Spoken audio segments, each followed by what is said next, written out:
nothing. No fuck with me. Hey, let's go. Especially the Bruins who are losing. Hope everyone is well. Welcome, Pugsley's Pit. As always, welcome back to our valued listeners and those that might be joining us for the first time. We begin the show each and every week asking you the question, where else would you rather be than right here? Boom! Right now, we are joined, episode 96 of Pugsley's Pit. No Unwritten Rules. Welcome back to the show. I am Sean Pugsley Martin, joined by Mike Nelson as usual. Talk about some Major League Baseball with a fantasy spin. Follow the show on Twitter, Pugsley's Pit. Taking the podcast on YouTube. Remember, hit that like button, subscribe. We need about 4.2 million more people so we can quit our day jobs to subscribe to this thing and start cashing in. We're back in the pit with our regular segments, but we are joined by royalty, who has not been here in a while. El Jefe. Mr. Chris Vitali, ball9.com. Hello, week, gentlemen. Oh, an amazing host, I will add. An amazing host. The now 50 Chris Vitali. An amazing host. Yeah, this is the older, kinder, gentler. The older, kinder, gentler. My 61-year-old liver's been mad at you for 2 weeks. So last week we talked about the teams off to good starts, the fantasy impact. This week, how about the crap teams and the fantasy impact, and then our who's hot, who's not, go get them and cut them segment. First of all, boys, how are you? How was the Bronx for Vitali's 50th?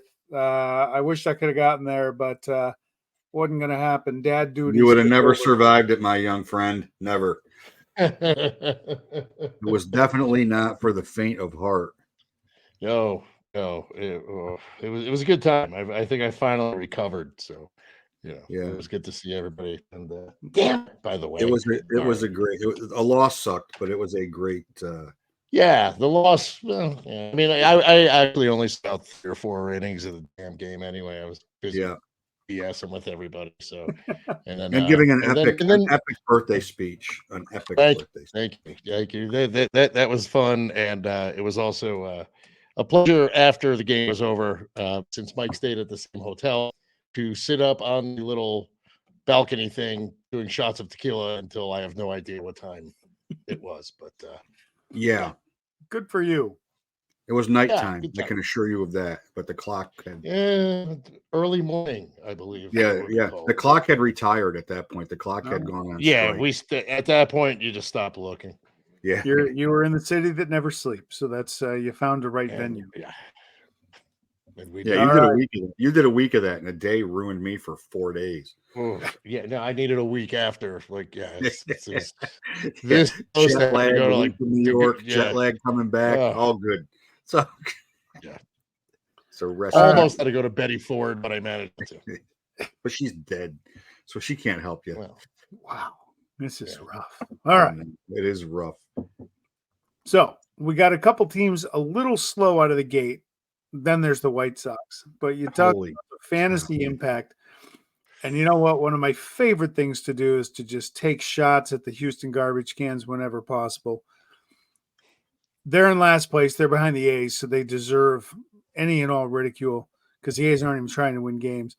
But, Chris, you got Bregman. You just said he's on your bench in our head-to-head league, 203. Oh, yeah.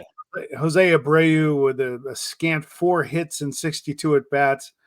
0.65 batting average. JP France, 1.7 whip. Hunter Brown, who's just been killing my fantasy team, 2.49 whip, which is just ungodly. And Hader and Presley haven't been any good. How do you deal with these guys? Chris, when did you decide to sit Bregman and you just got to wait? 2 weeks ago. Although now that I'm looking at the updated stat, he's up to a whopping 210 as of right now. Yeah, that's a 3-year, $53 million contract right there. There you go. A walk year. There you go. So I stuck him on the bench. I'm trying to be patient with these guys. But even players in good teams are stinking, especially for me. So it's been that kind of first opening month. Although Mike, you're welcome. I sat Anthony Rizzo this week and he just hit another home run. So you're welcome. I don't know. I mean, I don't like dropping guys this early because I mean, I think it's a little soon, but I don't know. And I mean, We have a guest. I don't know. Well, hello. Okay, you got to go to bed. Oh, go upstairs and lay down with mommy. Okay, buddy. We always need a guest. Exactly. Who doesn't love a guest? I'll be up in a few minutes. Amazingly, that segment was relatively clean language because that's that's unusual. Shocking. I know. Like Chaz McCormick was hot, was a hot grab in the off season. And of course, I drafted him every friggin' league I could. Oh, did you? And Yeesh. you can't. Like the Astros are different than the Rockies, the White Sox. It's different because when you expect the team to be good and they have players with pedigree, they're getting drafted in every league, right? Nobody saw this. I mean, Hunter Brown was the guy I loved and I hate Astros. For me to draft France was pretty good last year, right? Like the iffy person in that rotation. Who's always iffy in that rotation is Urquidy, and he never gets drafted, but he gets picked up at some point because they end up being a good team, and you want the stats that those teams generate. But remember all the way back to our AL West preview, and I said the things that hurt them last year was inconsistency in the lineup. Like one guy would be hot and four guys would be cold, and that hurt them last year. And now they're all just cold. I mean, Jeremy Pena's having a nice season, a little bit of a bounce back season. Yeah. But like, who's Kyle Tucker going to drive in if nobody's on base? I mean, if Altuve doesn't homer, then who's he driving in? They get nothing out of catcher. Diaz has not been great. And he hit the ball extraordinarily well last. I mean, he was Bruins apparently the Bruins score. Who cares? Who cares? No. What's best about the Frederick goal is it was set up by a Marchand just shot at somebody on Toronto. Whatever. And after the goal, everybody went after Marchand. Get yourself all excited and watched, and then they're going to gag on a big piece of apple because they're choking chokers. So just get used to it. I mean, it's fine. My team choked the other night. It is what it is. I just want Lou Lamoriello fired. I don't care what happens in this series. They're playing Carolina, who's probably going to win the whole damn thing anyway. So it doesn't matter. They're a pain. All right, let's go back to baseball. Sorry to interrupt. That was quite the joke. The choke. Sorry, Sean. That was a real choke job by the Islanders. I watched that and I couldn't believe it. It was a horrifying choke. Actually, I could believe it because, and this is why I can't stand Carolina. I know I can't help myself. That was the Carolina did that to the Devils. It was game 7. I don't remember what year it was, 2012, 2011, something.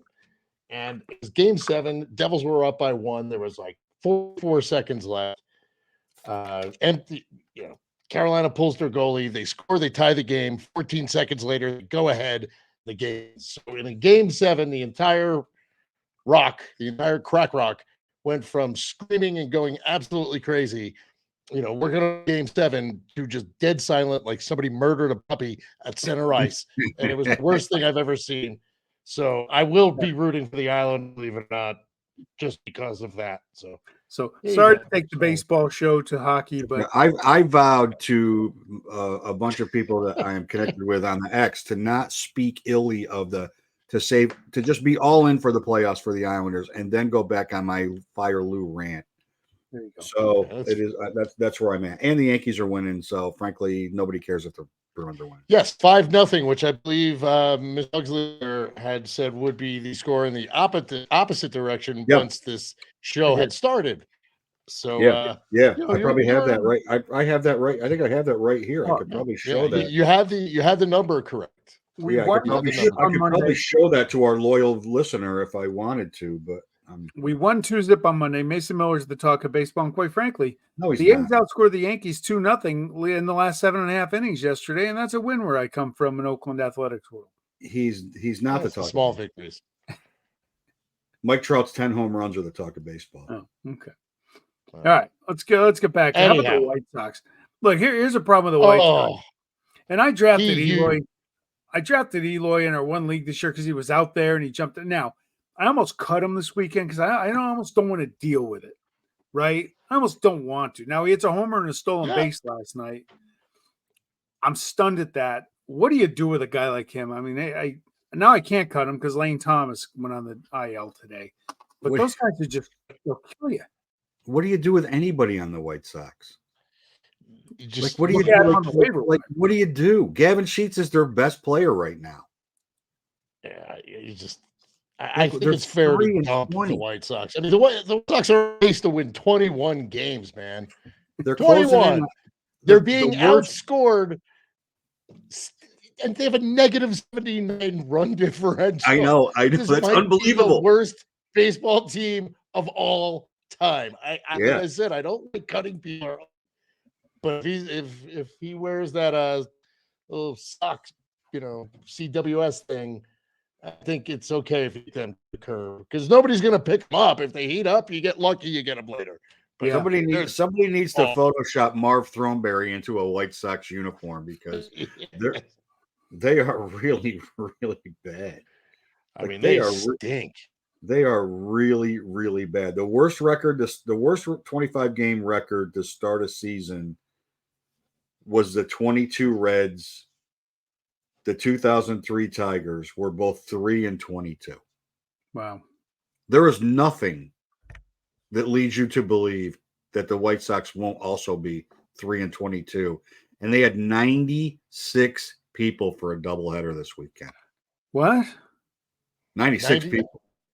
I saw pictures of that crowd, but I didn't go back to Somebody counted the crowd. The paid attendance was not that because of season tickets. Yeah.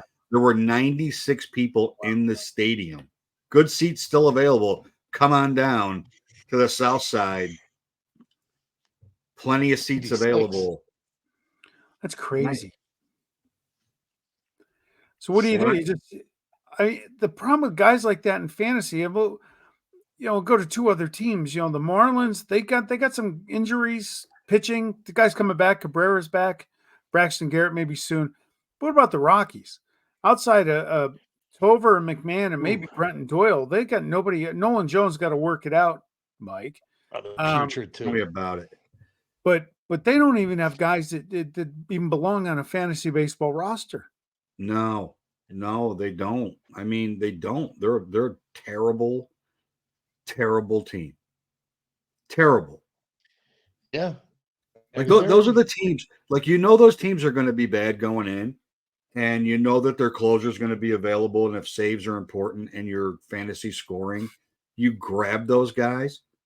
But if your team's going to win 50 games, how many save up and your bullpen's going to blow 25 games? Like why you don't even want those guys? Yeah. Like Joey Lawrence, not the actor, Joey Lawrence, the closer. Like you don't want that guy on your team. He got his first save yesterday. They're a terrible, terrible. They're a terrible team. It's incredible to me to see some of these teams, man. It's just incredible. Like, I mean, the White Sox, it's just a whole, just other level of suck. But I mean, the Marlins and the Rockies, I think because they have a deep lineup. It's not like the Marlins have a bunch of scrubs in their lineup. They actually have a pretty decent lineup. Yeah, their pitching has failed them, and they have the three big injuries in the rotation. Yeah, but the Twins are the Twins are 9-13. Twins are terrible too. But you're not going to cut. You're not going to cut Byron Buxton. You're not, right? You're not going to cut Julian. There's no way you're cutting him. No, the potential you're probably looking at Max Kepler, wondering if he gets on a little bit of a tear, which he does. He just came back. Yeah. He just came back. Correa is like a middling shortstop. I mean, he's not. He really doesn't bring in. He doesn't really have any fantasy value anymore. I mean, he has baseball value because he's but not because of leadership. But like Jose Miranda, is he next? Their pitching's been right. Ryan hasn't been great. Yeah, closer's been out, hurt. So where do you it creates a dilemma because you looked at these guys before the season started. These teams, like you look at the Twins and the Astros especially, right? And thought, you know what?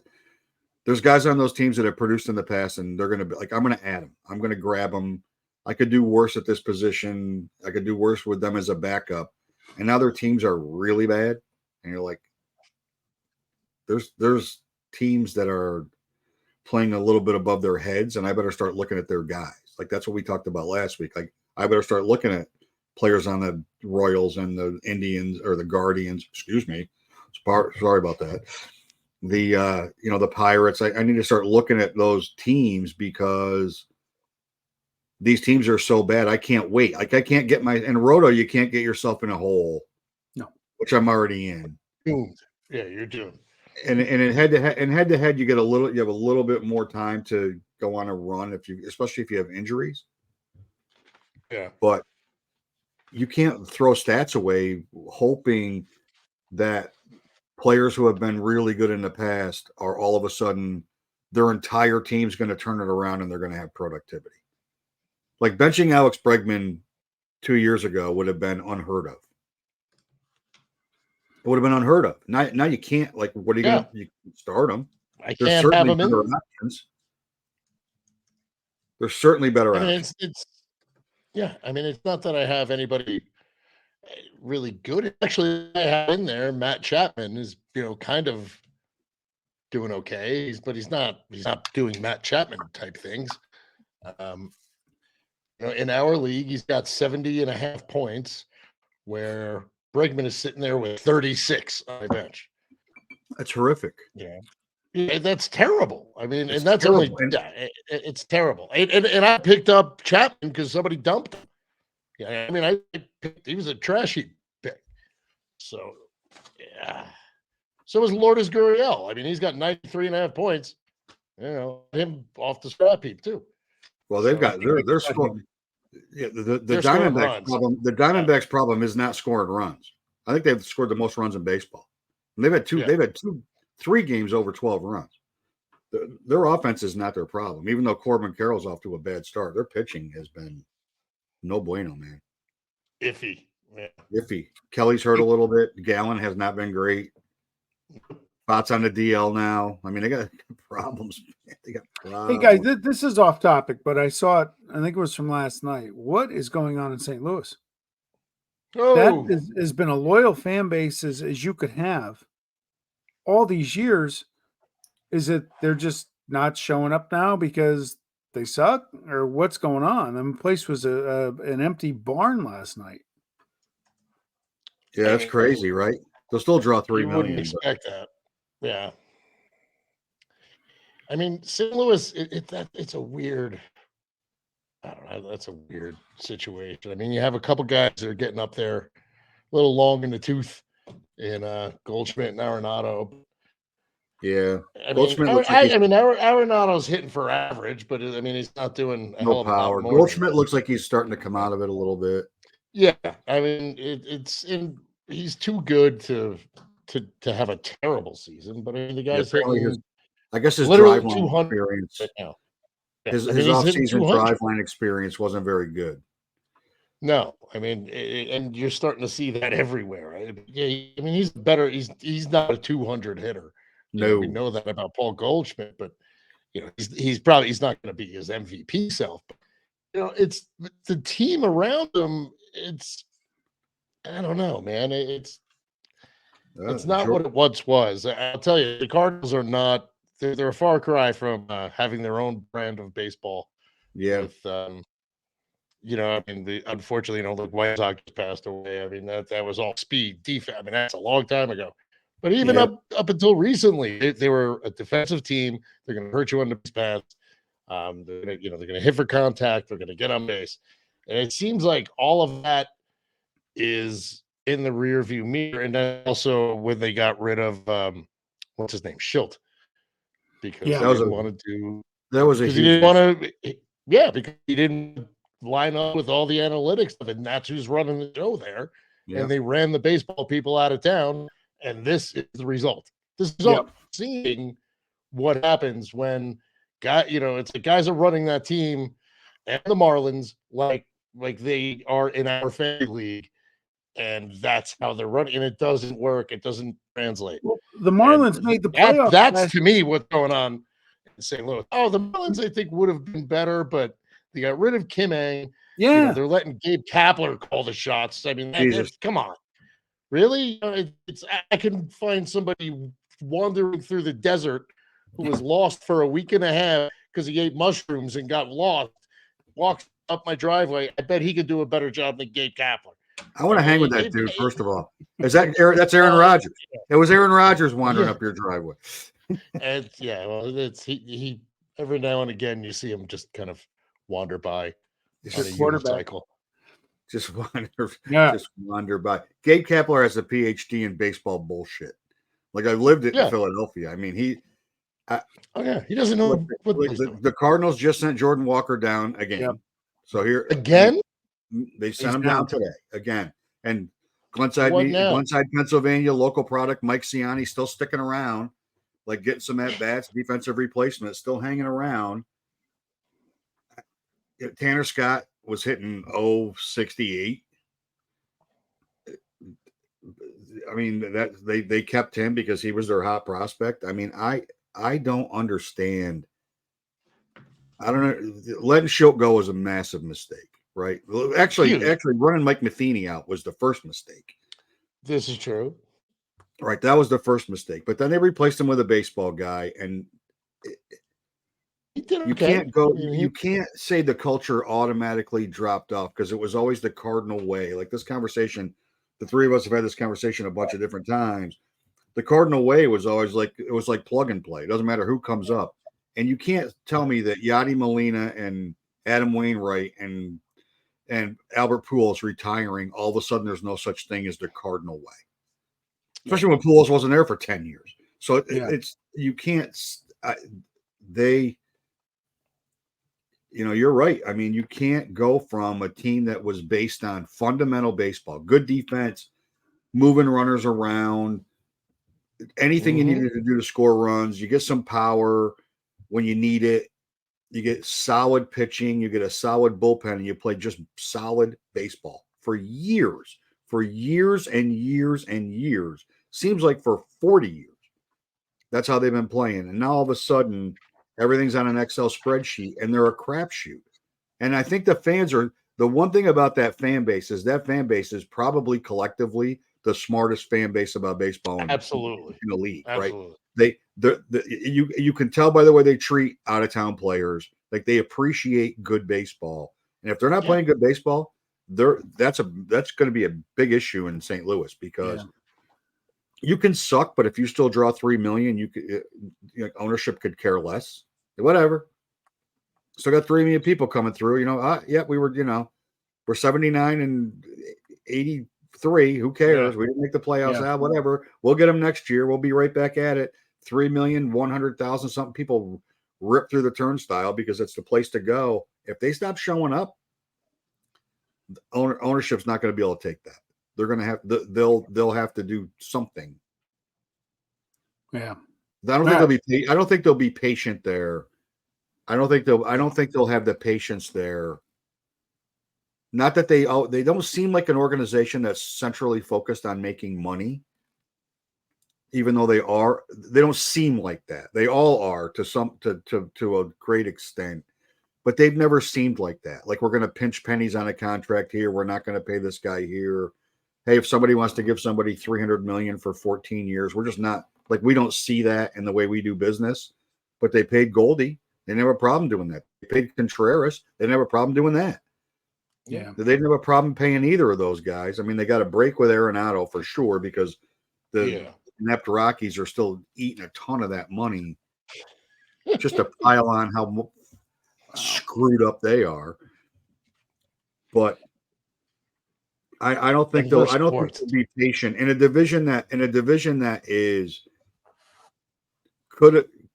already is going to be a really good division. The Reds are coming around. The Pirates are playing pretty good ball. Cubs are scratching and clawing. The Brewers are maybe a little, as Sean would say, over their skis a little bit. But so there's 4 teams battling, and there's nothing that would keep the Cardinals from being in that mix. Could be the best division in baseball easily. Yeah. As far as how hotly contested it's going to be. So they could get right back in this mix in a minute. And if they fall way out of it in that division, I don't think ownership's going to be patient about it. Yeah. All right, let's go to who's hot and who's not. Chris, feel free to weigh in if you think of a few guys you want to throw in there. Sure. We'll start with Mr. Nelson, age before beauty this week. Take it away, my friend. Thanks. Well, Katon Wynn, of course, Blake Snell goes on the IL today with a abductor strain, whatever the frig that is. I don't know. I don't think I have one at this point. I thought that was something that was like part of your catalytic converter, but in any event, he goes. So, but Katon Wynn's last 3 starts and his the first of those 3 against Tampa was okay, but he's pitching to a 1 whip. He's 4-to-1 K to walk ratio, and he's 2-0 in those 2 starts. And they need him, but he's only owned at like 28%. So he's definitely a guy to look at for who's hot, but he's hot and he's pitching well. And the Giants are scrappy bastards like always, man. They're scrappy. Mm-hmm. And then the who's not is like my guy, the Dynasty League darling, Nolan Jones, the pride of Pennsbury, Pennsylvania, and Holy Ghost Prep. 148, 1 homer, 41% K rate. I don't think his back's been right since spring training. He missed tonight because of a bad back. Left last night because of a bad back. So I don't want to blame it all on a bad back. He might be just being a bad team, but I'm not saying cut him because there's too much long-term potential there for him to be really good, but don't play that dude right now because he is a lineup killer. For me, I've always been an Edward Cabrera fan. Hurt to start the year, 2 game starts, 17 strikeouts in 11 innings, and only 4 walks. That's the biggest part. His whip's a little high. He's giving up some hits, but lights out. 17 Ks coming off an injury. It's a great start. He's in my lineup this week. And out of my lineup this week is Adbert Alzolay, who has just been a disaster in his audition as the Cubs closer. Thank God I picked up Mason Miller later in the draft, and I'm still good at my closing position. But Alzolay's been just a mess for the Cubs and doesn't have the job anymore. So, yeah. Can you stop with the Mason Miller bullshit? You're starting to annoy me. Hey, I got to have a reason to talk about baseball when it comes to the A's. Yeah, he throws 100 miles an hour, blah, blah, blah, blah, blah, blah. A closer on a team that's going to win 48 games. Okay, that's awesome. He does throw a billion. He does throw crazy hard. And he control it too. I mean, he hits the spot. Yeah. Chris, you got any thoughts? Any players riding high out there? Good waiver wire pickups? I do. I have not into the percentage of teams that actually have him on for everybody do. I'm just going to say he's hot, especially with my team. Believe it or not, Craig Kimbrell is having a hell of a season out of nowhere. I mean, we all thought he was done, but now you stick him on. And I got him because I had the last pick of the draft, and so I got the legs of the league here. My team is like the island of misfits, but I picked up Kimbrell, and my God, I mean, he's got 3-0 with the win and losses, 0.8 ERA, 7 saves, 17 strikeouts in 11 innings, and up of 0.64. So this looks like the Craig Kimbrell that we hated when he was good. He's been incredible. I'm sure he's rostered in almost all leagues. I can't imagine you just floating around. But if he is, or somebody dumped him, that guy's been great. And I never actually, now that I'm looking at his stats, I did not know his nickname was actually Dirty Craig. That's what it says on the MLB site. Nickname Dirty Craig. Dirty Craig. His nickname last year in Philadelphia is Don't Pitch Craig. Yeah, That but was his nickname last because year. he'd give you a coronary. He's low in the biz. He's giving up long fly outs. I, Somehow this year he's been lights out. He's been revitalized in yeah, Baltimore. So as far as hot players and somebody on my team, that's for sure. I would say Craig Kimbrell has probably been the hottest. And as for not, it's just got to be Gleyber Torres, man. oh man, Yeah. Do I drop him? I don't know because I don't see any signs of him getting better. He's just a wreck. His fielding's a wreck. His hitting's a wreck. He's a wreck. do you think he's feeling right. the weight? Do you think he's feeling the weight of the walk year? If he is, then he's not doing himself any favors because he's not going to be getting a big payday if he can't handle this. People said that he kind of went down when he had heard trade rumors about himself too. I don't. Again, if somebody's mental, you can't have that. That's not required to play professional baseball. If anytime your name comes up, in a trade or a contract year, if you can't handle that, you can handle playing. Maybe you can play for the Rockies, but you normally can't. Well, You're just not built for it. So No. you want to say not? He is not by a shot. All So right. that's Now this those week, are my two on my team who think. All right, my go get him this week. Mitchell Parkner, Nationals, 2-game starts, 12 innings, 12 Ks, ERA 1.5, WHIP of 0.58. They're a year or two away, but somebody to look for. And the cut him, Scott Boras, man. yes. Thank you, Jordan Montgomery. Thank you. The guy he screwed his clients looking for money that was never going to happen in the offseason. Held them out of spring training. Baseball players are a creature of habit, especially pitchers. Blake Snell goes out. He's, they're going to miss those 4-inning outings in San Francisco for sure. But all his guys, they held out. They got not even close to the contracts he wanted. Good for Jordan Montgomery for cutting bait, and I hope more people do because I absolutely detest Scott Boras' place in the game. So Juan Soto, I know you're watching this because you're one of our great loyal followers. Bookmark this spot and fire that prick and just sign a 100-year contract with the Yankees. And like, I've already got him chiseling the 22 jersey to put up in Monument Park, dude. Like, you need to be a lifetime Yankee, and it's not going to happen if you're associated with that idiot. It's not going to happen. Right. He just hit us all.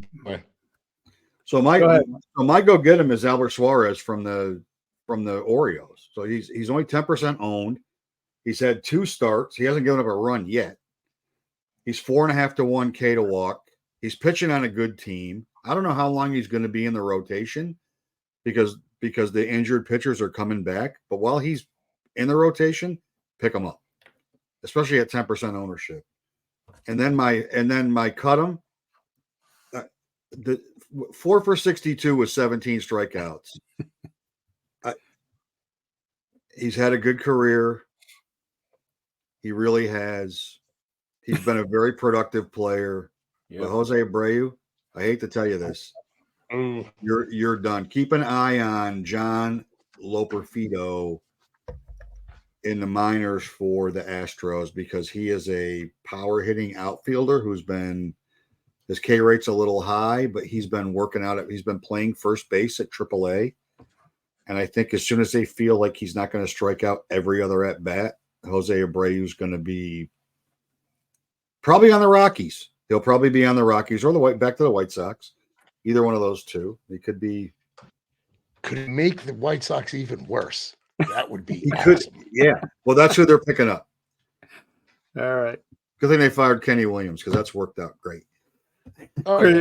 Chris, if you could pick one guy in baseball, if you had on your team that you would cut him, you would run to the cut button on the website. Who's worn you out this year?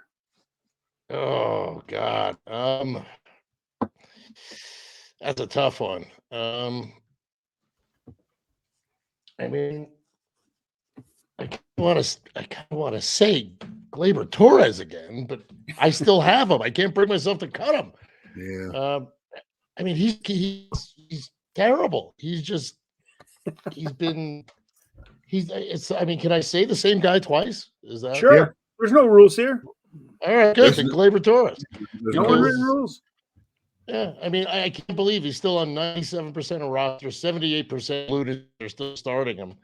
I am not one of those lunatics, and I mean, I don't know. I normally give guys until about Memorial Day around there before I just start jettisoning people, jettisoning guys. But I don't think he's going to make it that far. So you have more testicular fortitude than I do. I would cut Gleyber Torres now because I don't see it getting any better. If you weren't a Yankee fan, would you cut him?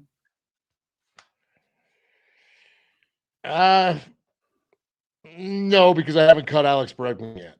I'm definitely not an Astros fan. Yeah. Hey, true fair. story. True story. I get a call Monday. I'm gonna hang on to him until it's probably late. But yeah, no, I don't think it has to do with the fandom. It has to do with I've seen him do well before. So I don't know. I don't want to drop him. You get him, and then you beat me with him one day. It's that weird. This is a good week for you to just not pay attention. Just like take the week off. Well, true there's story. Not much I can do. My lineup is set. So I mean, what the hell can I do? I can't do anything. I get a call Monday before the games start from an owner inquiring about Lane Thomas, and I'm like, "Yeah, what do you want to know?" He's like, "I need the steals. He got 10.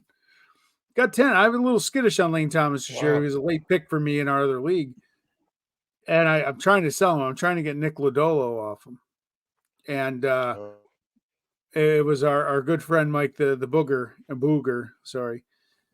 And he goes, "Well, let me look at it and I'll call you back." So he called him. I'm praying. I'm like, I can unload this 179 batting average and be done with it and prepare for Eloy Jimenez to come back.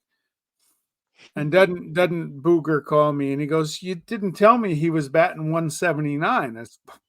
Do your own research, dipshit. I said, "It's a quality 179. I said the 179 is deceiving because every Sunday when you want to bench him or cut him, he gets you 3 hits and steals 2 bases and scores. But his hard hit rate is 73%, and his exit velocity on his outs is 111 miles an hour. How about like he's hitting 179? And now his injured list rate sounds like Austin Wells. All right, it's a good mustache though. All right, Mike, we're gonna go to Legendary. the pitch clock launch angle. Mike, you are up. Chris, if you're not familiar with this, Mike's gonna give us 5 topics, and we can launch, as much as I hate that term, launch angle in baseball. We can send away some of his thoughts. Mike, all right, the clock is on. I'm on the bump. All right, as long as Wendelstedt doesn't throw me out, we're good. So number 1, Juan Soto was born to be a New York Yankee. I don't give a shit what it costs. I don't care. Pay that man his money. Give him 600. I don't care. 15 years, 600 million. It doesn't matter. He's 25 years old. He loves being there. Pay the dude. Make him a Yankee for life. Number 2, the Dodgers are overrated.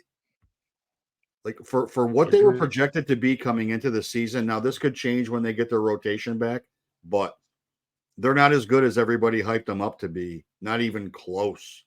Not even close. Number 3, Jackson Holiday. They need to send him back down. They need to send him back down. I mean, it's a great story. They've got Colby Mayo they could bring up and give him a little bit of a look at the same time. They can't let this start getting his head and ruin him. Send him back down. Let him get righted. He's going to be a great professional baseball player for a very long time. Don't screw with him. Let him get his confidence back. Number 4, right now, Stephen Vogt. He's front runner for manager of the year. Like they were 17-6 going into last night on that with that team. You got to be kidding me. And they lost their best starter. And he's picked up right where Tito left off. And then last but not least, the City Connects jerseys.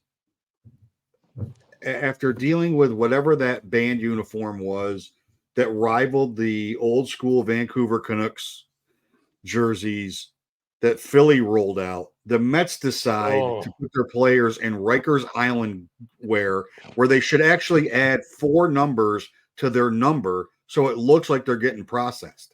Because what the hey, MLB, you're making enough money. Stop with it. Stop with it. Mustard in Boston. Just like stop with it. Like San Diego and LA have actually got the City Connect jerseys right. They actually are pretty good. Everybody else, it's like you're grasping. It's not the Premier League. You don't need a third kit for Christmas. You don't need it. Like I know I'm like get off my porch guy right now, but like stop with this. It's just plus whoever is in marketing and in design for these teams. Have you ever watched a baseball game? Like have you ever like watched a game?